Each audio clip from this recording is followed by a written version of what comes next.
যারা নামাজ পড়েন তাদের জন্য রুজি রোজগারের সংকীর্ণতা দূর হওয়ার পাশাপাশি রয়েছে আরও 5টি পুরস্কার। ভিডিওটি খুবই গুরুত্বপূর্ণ হতে চলেছে, তাই না টেনে পুরো ভিডিওটি দেখুন।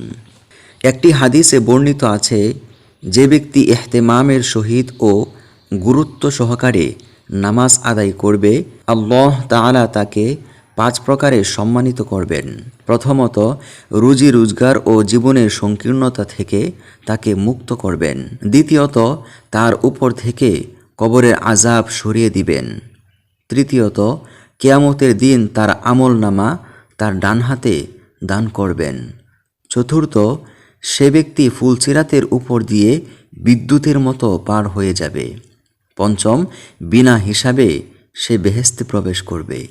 ভিডিওটি শেষে আপনাদের কাছে রিকোয়েস্ট থাকবে, ভিডিওটি উপকারী হয়ে থাকলে অবশ্যই একটি লাইক করে দিন, আর ইসলামিক ভিডিও পেতে চ্যানেলটি সাবস্ক্রাইব করে বেল আইকনটি অন করে দিন।